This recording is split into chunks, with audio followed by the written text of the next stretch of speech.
എല്ലാവർക്കും നമസ്കാരം. കൊച്ചിക്കാരന്റെ മറ്റൊരു എപ്പിസോഡിലേക്ക് ഹാർദവമായ സ്വാഗതം. ഇന്ന് നമ്മുടെ പ്രധാന വിഷയം എന്ന് പറയുന്നത് ജസ്ന സലീമും സ്മൃതിയുമാണ്. ജസ്ന സലീം സ്മൃതിയെ കുറിച്ച് പറഞ്ഞിട്ടുള്ള ഒരു വ്യാജ പ്രചരണം. ഒരു സ്ത്രീ മറ്റൊരു സ്ത്രീയെ കുറിച്ച് പറയാൻ പാടില്ലാത്ത കാര്യമാണ് ജസ്ന സമൂഹ മാധ്യമങ്ങളിൽ വന്നിരുന്ന് വിളമ്പിയിട്ടുള്ളത്.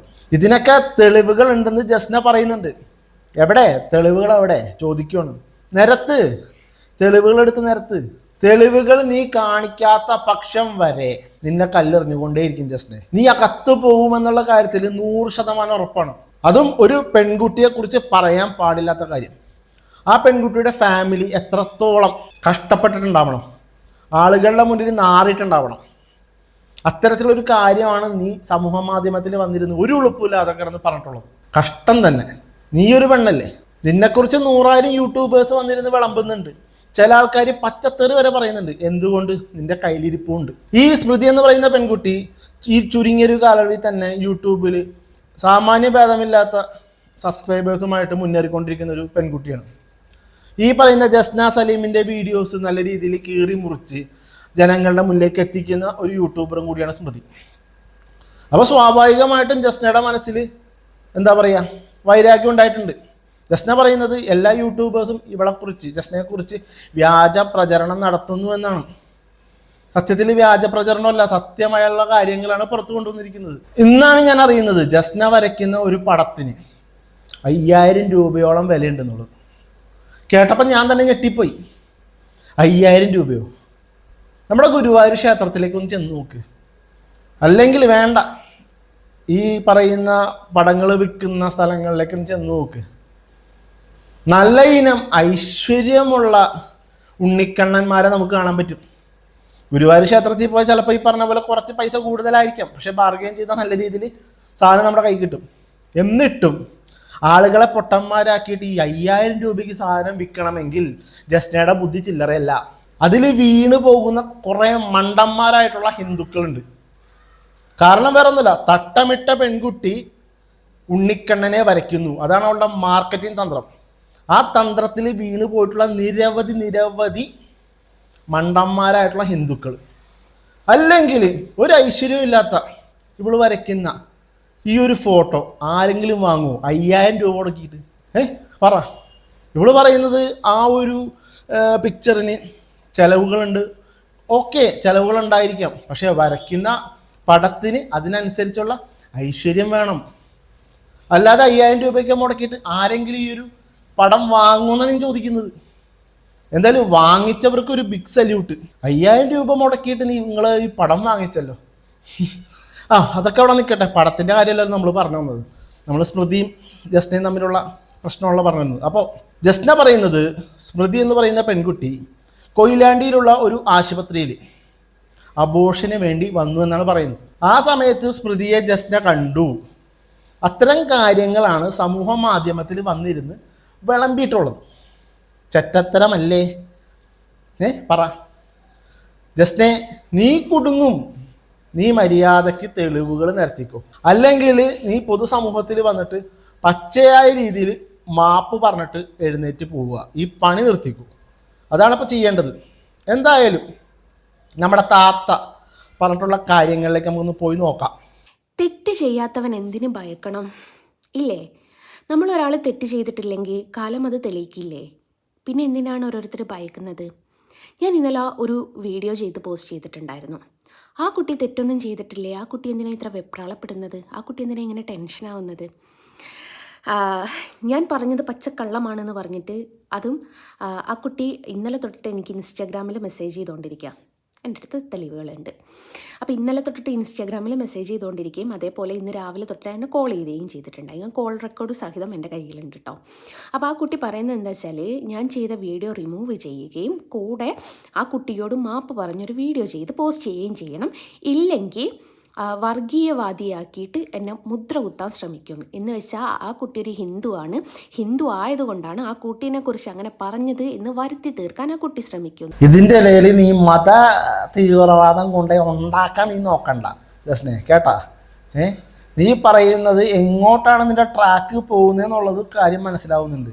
പിന്നെ ആ ഒരു പെൺകുട്ടി നിന്റെ അടുത്ത് ഇത്ര വെപ്രാളപ്പെടുന്നതിൻ്റെ കാരണം വേറെ ഒന്നുമല്ല. ഇല്ലാവചനം ആ പെൺകുട്ടിയുടെ ഫാമിലി നാറുന്നത്, ഇതൊക്കെ നീ ഒന്ന് ആലോചിച്ച് നോക്ക്. ആ പെൺകുട്ടി എന്തിനാണ് വെപ്രാളപ്പെടുന്നതെന്നാണ് നീ ചോദിക്കുന്നത്. ചിലപ്പോൾ നിനക്ക് വെപ്രാളമൊന്നും വരത്തില്ല, അത് വേറെ കാര്യങ്ങൾ. എന്താ ജസ്ന, നീ ഒരു പെണ്ണല്ലേ? ബാക്കി കൂടി കേട്ടോക്കാം. ഞാൻ പറഞ്ഞു നീ ചെയ്തോ, അതിൻ്റെ വോയിസ് ഡീറ്റെയിൽ സഹിതം എൻ്റെ കയ്യിലുണ്ട്. ഞാൻ പറഞ്ഞു നീ ചെയ്തോ, നോ പ്രോബ്ലം. ആ കുട്ടി തെറ്റ് ചെയ്തിട്ടുണ്ടോ ഇല്ലയോ എന്നുള്ളത് എനിക്കോ ആ കുട്ടിക്കോ ആ കുട്ടിയുടെ വീട്ടുകാർക്കും നല്ല അസലായിട്ട് അറിയാം. അപ്പോൾ പിന്നെ ഈ കുട്ടി എന്തിനാണ് എന്നെ വിളിച്ചിട്ട് ഇങ്ങനെ ഭീഷണിപ്പെടുത്തുന്നത്? അപ്പം ഞാൻ പറഞ്ഞു, ഞാൻ ആ വീഡിയോ റിമൂവ് ചെയ്യണമെന്നുണ്ട്. നീ എന്നെക്കുറിച്ച് ഞാൻ അന്ന് കണ്ട അന്ന് തൊട്ടിട്ട് നീ എന്നെക്കുറിച്ച് വേണ്ടാതീരം പറഞ്ഞിട്ട് വീഡിയോ ചെയ്യുന്നില്ലേ, അത് നീ റിമൂവ് ചെയ്താൽ ഞാനിത് റിമൂവ് ചെയ്യുമെന്ന് പറഞ്ഞു. അപ്പോൾ ആ കൊച്ചു പറയുന്നത് അത് അവൾക്ക് റിമൂവ് ചെയ്യാൻ പറ്റൂല എന്ന്. അപ്പോൾ ഞാൻ പറഞ്ഞു ഓക്കെ, എന്നാൽ നീ റിമൂവ് ചെയ്യണ്ട, അങ്ങനെ തന്നെ പോവട്ടെ. അവൾ നിയമപരമായിട്ട് പോവുകയാണെങ്കിൽ പോയിക്കോട്ടെ. കാരണം ഈ നിയമം എന്ന് പറയുന്നതൊക്കെ ഈ ഡീറ്റെയിൽ ആയിട്ട് അന്വേഷിക്കല്ലോ. ആ കൊച്ചു കൊയിലാണ്ടി വന്നിട്ടുണ്ടോയെന്നും ഇങ്ങനെ ഒരു ഡോക്ടറെ കാണിച്ചിട്ടുണ്ടോയെന്നും. വേറൊരു കാര്യം പറയട്ടെ, ഈ കുട്ടീനെ ഞാൻ ശ്രദ്ധിക്കാൻ കാരണം എല്ലാവരും ചോദിക്കുന്നുണ്ട്, മൈഗ്രെയിൻ ആയിട്ട് കാണിക്കാൻ വന്ന ഞാൻ എങ്ങനെ ഗൈനക്കിനെ കാണിക്കുന്ന ഇവളെ കണ്ടു എന്നുള്ള ഒരു ചോദ്യം ചോദിക്കുന്നുണ്ട്. അതിനുള്ള വ്യക്തമായിട്ടുള്ള ഉത്തരം ഞാൻ നിൽക്ക്. അപ്പോൾ ജസ്റ്റ് ആ കാര്യങ്ങൾ ഇങ്ങനെ വ്യക്തമായിട്ട് പറയുവാണ്. എന്തൊക്കെയാണ്? സ്മൃതി ഹോസ്പിറ്റലിൽ വന്നു, അങ്ങനെ ഇങ്ങനെയൊക്കെ ചെയ്തു. പക്ഷേ തീയതിയോ സമയമോ എവിടെയും വ്യക്തമാക്കിയിട്ടില്ല. അപ്പം തന്നെ നമുക്ക് മനസ്സിലാക്കാം ഈ പറഞ്ഞ ജസ്ന കള്ളമാണ് പറഞ്ഞിട്ടുള്ളതെന്ന്. ഏത് സമയത്ത് വന്നു, ഏത് തീയതിയിൽ വന്നു എന്നുള്ളതൊന്നും ജസ്ന വ്യക്തമാക്കുന്നില്ല. അതായത് ജസ്ന പറയുന്നത് കള്ളമാണ്, അങ്ങനെ തന്നെ വേണമെങ്കിൽ പറയാം. കള്ളമാണ് അതിന് ബാക്കി കൂടെ നമുക്കൊന്ന് കേട്ട് നോക്കാം. റിസപ്ഷനിൽ ഷീട്ട് എടുക്കാൻ പോകുന്ന സമയത്താണ് എൻ്റെ മുമ്പിലൊരു പയ്യൻ, സുധീഷ് എന്ന് പറഞ്ഞിട്ടൊരു പയ്യന് ഈ ഡോക്ടറെ കാണിക്കാൻ വേണ്ടിയിട്ട് അവിടെ ഷീട്ട് എടുത്തുകൊണ്ടിരിക്കുകയാണ്. അപ്പോൾ ഈ പെണ്ണിൻ്റെ പേര് മാറ്റിയാണ് അവർ പറഞ്ഞത്. അപ്പം മാറ്റി പറഞ്ഞ സമയത്ത് ഞാൻ അത്ര ശ്രദ്ധിച്ചില്ല. അപ്പോൾ ഹസ്ബൻഡ് നെയിം കൊടുത്തത് സുധീഷ് എന്ന് പറഞ്ഞിട്ടാണ്. സുധീഷ് എന്ന് പറഞ്ഞൊരു പയ്യൻ്റെ കൂടെയാണ് ഇവൻ വന്നത്. ഇനി അവൻ്റെ പേര് കറക്റ്റാണോ എന്നുള്ളത് എനിക്കറിയില്ല. അപ്പോൾ അവൻ ഷീട്ടെടുത്ത് വാ എന്ന് പറഞ്ഞപ്പോൾ ഞാൻ ഈ കൊച്ചിനെ എവിടെയോ കണ്ട് പരിചയമുണ്ടല്ലോ എന്നപ്പോൾ എനിക്ക് തോന്നി ഇത് യൂട്യൂബർ അല്ലേ. അപ്പോൾ ഇതിൻ്റെ പേര് യഥാർത്ഥത്തിൽ എനിക്കറിയാം, ഇവിടുന്ന് ആ പയ്യൻ പറഞ്ഞ പേരല്ലല്ലോ ഇതിൻ്റെ യഥാർത്ഥത്തിലുള്ള പേര്. അപ്പോഴാണ് ഞാനൊന്ന് ശ്രദ്ധിക്കുന്നത്. അങ്ങനെ ഞാൻ അവിടുന്ന് ഷീട്ടെടുത്ത് അപ്പോൾ ഞാനിത് എങ്ങോട്ടാണ് പോകുന്നതെന്ന് നോക്കിയ സമയത്താണ് ഗൈനക്കിൻ്റെ അടുത്തേക്കാണ് പോകുന്നത്. അങ്ങനെ ഞാൻ അവിടെ ചുറ്റിപ്പറ്റി കാര്യങ്ങളൊക്കെ ഒന്ന് ഒരു ചുളൂലറിഞ്ഞ സംഭവങ്ങളാണ്. അപ്പോൾ ഇങ്ങനെയൊരു സംഭവമുണ്ട്, അത് അവിടുന്ന് ചെയ്ത് തരുമോ എന്നറിയാൻ വേണ്ടിയിട്ട് പേരും നാളുമൊക്കെ മാറ്റി പറഞ്ഞിട്ടാട്ടോ ഇവിടെ വന്നിരിക്കുന്നത്. ചേച്ചി ഏതോ ഒരു പഴയ പടം കണ്ടിട്ടാണ് എനിക്ക് തോന്നുന്നത് ഈ കഥയൊക്കെ വിളമ്പുന്നതെന്ന് തോന്നുന്നു. ചേച്ചി ഈ പറയുന്ന അബോർഷൻ എന്ന് പറയുന്ന ഒരു സാമാനം ഹോസ്പിറ്റലിൽ ചെയ്യണമെന്നുണ്ടെന്നുണ്ടെങ്കിൽ അതിൻ്റേതായ പ്രൊസീജിയേഴ്സും കാര്യങ്ങളും ഉണ്ട്. സിനിമയിലൊക്കെ കാണുന്ന പോലെ പേര് മാറ്റി പറഞ്ഞ് അബോർട്ട് ചെയ്യാനൊന്നും സാധിക്കത്തില്ല. അതിൻ്റേതായ പ്രൂഫുകളും കാര്യങ്ങളൊക്കെ അവിടെ നിരത്തണം, അല്ലാതെ അബോർഷൻ ചെയ്ത് കൊടുക്കത്തില്ല. അതും ഗവൺമെൻറ് ഹോസ്പിറ്റലാണെന്നുണ്ടെന്നുണ്ടെങ്കിൽ. പ്രൈവറ്റ് ആണെന്നുണ്ടെങ്കിൽ എന്ത് കളിയും വേണമെങ്കിൽ നടക്കുമായിരിക്കും. ഇനിയിപ്പോൾ ചേച്ചി പോയത് ഇനി പ്രൈവറ്റ് ആണോ അതോ ഇനി എന്താ പറയുക ഗവൺമെൻറ് ആണോ എന്നുള്ളതൊന്നും അറിയത്തില്ല. എന്തായാലും ഈ അബോർഷൻ എന്ന് പറയുന്ന കാര്യങ്ങളിലേക്കൊക്കെ പോകണമെന്നുണ്ടെന്നുണ്ടെങ്കിൽ അതിൻ്റേതായ പ്രൊസീജിയേഴ്സും കാര്യങ്ങളൊക്കെ ഉണ്ട്. ചേച്ചി പഴയ പണ്ട് കാലത്തെ ഏതൊരു പടം കണ്ടു വന്നിരുന്നിട്ട് കഥ മെനഞ്ഞ അതൊക്കെ വിശ്വസിക്കാനായിട്ട് ആളുകൾ മണ്ടന്മാരല്ല. ഇന്നത്തെ കാലഘട്ടം വേറെയാണ്, അത് മനസ്സിലാക്കണം. വേറൊരു കാര്യവും കൂടി ഞാൻ ചോദിക്കുകയാണ്, ഈ ചേച്ചി എങ്ങനെയാണോ ചുറ്റിപ്പറ്റി നിന്നുകൊണ്ട് ഇത്തരം കാര്യങ്ങളൊക്കെ മനസ്സിലാക്കി? ഈ ഹോസ്പിറ്റലിൽ ചേച്ചിക്ക് ഇത്രയധികം ഹോൾഡ് ഉണ്ടോ? അറിയാൻ മേലാത്തതുകൊണ്ട് ചോദിക്കുകയാണ്. അല്ലെങ്കിൽ ചേച്ചിയുടെ പേരിലാണോ ഈ ഒരു ഹോസ്പിറ്റൽ, ജസ്ന സലിം ഹോസ്പിറ്റൽ? ഇത്തരം കാര്യങ്ങൾക്കൊക്കെ വരുമ്പോൾ അതിൻ്റേതായ പ്രൈവസിയും കാര്യങ്ങളൊക്കെ ഉണ്ടാവും. ഈ നാട്ടുകാരോട് മൊത്തം ആളുകൾ ഇന്ന ആൾക്ക് എന്താണ് അസുഖം എന്ന് പോലും പറയത്തില്ല, എന്തിന് വന്നു എന്ന് പോലും ഹോസ്പിറ്റലുകാരോട് ചോദിച്ചാൽ പറയത്തില്ല. അപ്പോഴാണ് അബോർട്ട് ചെയ്യാൻ വന്നു എന്നുള്ള കാര്യം ചേച്ചി ഹോസ്പിറ്റലിൽ നിന്ന് മനസ്സിലാക്കി എന്നൊക്കെ പറഞ്ഞു കഴിഞ്ഞ് കഴിഞ്ഞാൽ കേൾക്കുന്നവർ വിശ്വസിക്കണ്ടേ ചേച്ചി? കേൾക്കുന്നവർ വിശ്വസിക്കണ്ടേ? അബദ്ധങ്ങൾ വിളിച്ച് പറയുമ്പോൾ ഇതൊക്കെയാണ് ചേച്ചിയെ എടുത്തിട്ട് ഉടുക്കാനുള്ള കാരണങ്ങൾ. ഇതൊക്കെ തന്നെയാണ്. ഇതിൻ്റെ നിയമവശങ്ങളും കാര്യങ്ങളും നമുക്കറിയത്തില്ല, എന്തൊക്കെയാണ് പ്രൊസീജിയേഴ്സും കാര്യങ്ങളും നമുക്കറിയത്തില്ല. അതറിയാവുന്നവർ താഴെ വന്നൊന്ന് കമൻറ്റ് ചെയ്യുക. അതാണ് ഇത്ര ധൈര്യം. എന്നോട് പറഞ്ഞു കൊയിലാണ്ടി വന്ന് ഹോസ്പിറ്റലിൽ വന്ന് കച്ചറ ഉണ്ടാക്കും പോലും, എന്നിട്ട് കൊയിലാണ്ടി ഹോസ്പിറ്റലുകാരെ കൊണ്ട് എൻ്റെ പേരിൽ കേസ് കൊടുപ്പിക്കും. ഞാൻ പറഞ്ഞു നീ കൊടുപ്പിച്ചോ, നോ പ്രോബ്ലം. കാരണം CCTVയും അവിടുത്തെ റെക്കോർഡും കാര്യങ്ങളൊക്കെ ഉണ്ടല്ലോ. അപ്പോൾ പേര് നമുക്ക് മാറ്റി പറയാൻ പറ്റിയാലും CCTVയിൽ നീ തന്നെയല്ലേ ഉണ്ടാവുക. അപ്പം അങ്ങനെയാണ്. അപ്പോൾ ഈ കുട്ടിക്ക് ആകെ വെപ്രാളം.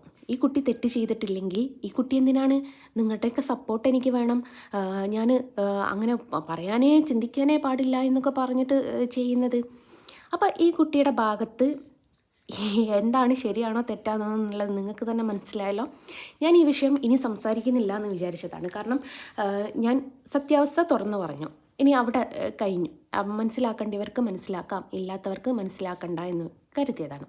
ഇന്ന് രാവിലെ ആ കുട്ടി വിളിച്ച സമയത്ത് ഞാൻ വീഡിയോ കോൾ ചെയ്ത് സകല ഡീറ്റെയിലും പറഞ്ഞു കൊടുത്തു, സകല കാര്യങ്ങളും പറഞ്ഞു കൊടുത്തു. അപ്പോഴും അവൾക്ക് വേണ്ടത് ഞാൻ റിമൂവ് ചെയ്യാം. ചേച്ചിക്ക് സത്യം പറഞ്ഞു കഴിഞ്ഞാൽ ഒരു പേടിയില്ല, നിയമത്തെ ഒരു പേടിയില്ല. അത് തന്നെയാണ് കാരണം. ചേച്ചിയുടെ പേരിൽ ഒരുപാട് FIR കാര്യങ്ങളൊക്കെ ഉണ്ട്, കേസുകളുണ്ട്. അതുകൊണ്ട് തന്നെ ചേച്ചിക്ക് അറിയാം ഇതൊക്കെ ഇത്രയൊക്കെ ഉണ്ടാവുള്ളൂ എന്നുള്ളത് ചേച്ചിക്ക് നല്ല രീതിയിൽ അറിയാം. അതുകൊണ്ട് തന്നെയാണ് ചേച്ചി ഇങ്ങനെ ഇട്ട് പിടയ്ക്കണത്. പക്ഷെ ചേച്ചി ഇത് സത്യമല്ല എന്നുണ്ടെന്നുണ്ടെങ്കിൽ ചേച്ചി അഴി എണ്ണും എന്നുള്ള കാര്യത്തിൽ 100% ഉറപ്പാണ്. മാക്സിമം ആളുകൾ ഈ സ്മൃതി എന്ന് പറയുന്ന പെൺകുട്ടിയെ സപ്പോർട്ട് ചെയ്തുകൊണ്ടാണ് മുന്നോട്ട് പോകുന്നത്. അത് ആദ്യം ചേച്ചി മനസ്സിലാക്കുക. ചേച്ചിക്ക് സപ്പോർട്ട് 0 ആണെന്നുണ്ടെങ്കിൽ സ്മൃതിക്ക് സപ്പോർട്ട് 100% ആണ്. അത് ആദ്യം മനസ്സിലാക്കണം. ചേച്ചി ഇനി ചേച്ചിയുടെ ഭാഗത്തുള്ളതാണ് കറക്റ്റ് എന്നുള്ളത് ചേച്ചി യൂട്യൂബിൽ ഇതേപോലെ സമൂഹ മാധ്യമങ്ങളിൽ വന്ന് തെളിയിക്കേണ്ടത് ചേച്ചിയുടെ ഉത്തരവാദിത്വമാണ്. അല്ലാത്ത പക്ഷം ചേച്ചിക്ക് പൊങ്കാല. അപ്പോൾ എന്തായാലും ഈ ഒരു വീഡിയോ നിങ്ങൾക്ക് ഇഷ്ടപ്പെട്ടു എന്ന് കരുതുന്നു.